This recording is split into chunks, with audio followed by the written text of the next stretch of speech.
Naren. Inter-caste marriage. At the time when the Gita was pronounced, that time there was clear demarcation of the castes. Brahman, Kshatriyas, Vaishyas, Shudras, they were clearly demarcated. And there was no intercaste. Brahmins used to get married in the Brahmins, amongst the Brahmins, Kshatriyas among the Kshatriyas, Shudras among the Shudras, Vaishyas among the Vaishyas. With the passage of time, today that demarcation is not as distinct and as clear as it was at that time.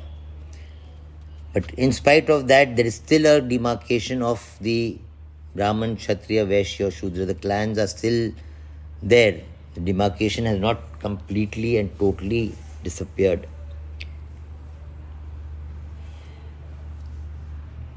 Leave intercaste. In today's world, we are doing inter-religion marriages, which is much worse than what intercaste is also. Like you said previously, that we never used to get married with a different gotra. So gotra is your lineage. Today, if you are intermingling with different castes or different lineages, what you are doing is you are creating another strain of your DNA. It's another strain, it's another species that you are creating.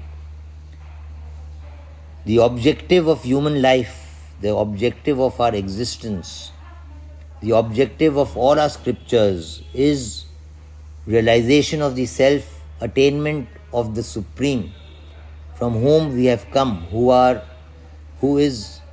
of whom we are a part of. So for that, we do not, if we keep on creating new strains, if we keep on creating new species, if we keep on intermingling, it will become all the more difficult for us to untangle them and clearly understand and identify our true nature, our true roots. We have the 7 principal colors. Now we mix them all up and we'll get a black. Now once it becomes black, we cannot distinguish or we cannot separate the colors again. Once it becomes white, we cannot separate the colors again. White, of course, white is pure, so through refraction we'll get the 7 colors, we can see the 7 colors.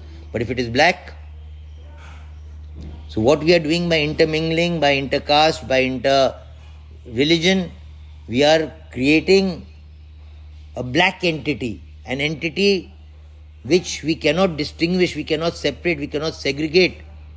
We will end up losing our identity, we will end up losing the means to identify ourselves.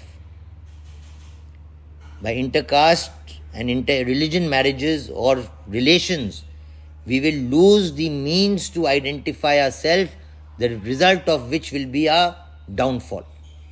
And there will be no way of getting out of that or coming out of that again. That is why this intercaste and inter-religion marriages, you take it as a mixture of what we call in Hindi is Sankarta. Sankarta means mixture. Today if you mix 2 compounds and you create a 3rd compound, and you keep on mixing, the 3rd compound you mix with another one and you create a 4th or a 5th or a 6th compound. To get back to the original elements which form the initial compound, it becomes more and more difficult and next to impossible after 2 or 3 stages. So that is the purpose, that is the reason why the Gita tells us that intercaste marriages are very dangerous. Intercaste traditions, what happens is, we have heard that such men have to dwell hells for an indefinite period of time. Our caste traditions and our family customs get destroyed. Our caste traditions, our family customs show us the means, show us the path to be able to go to our source, to be able to identify our true self. What has Swami said here? Intermixture of castes leads the destroyers of the race as well as the race itself to hell. What do you understand by hell? What do you mean by hell? Is basically your downfall. There is sorrow there. The main reason of sorrow is ignorance, incomplete knowledge. So if you are not able to identify yourself, you will end up in hell, you will end up in grief, you will end up in great sorrow. Narayan, Narayan, Narayan, Narayan.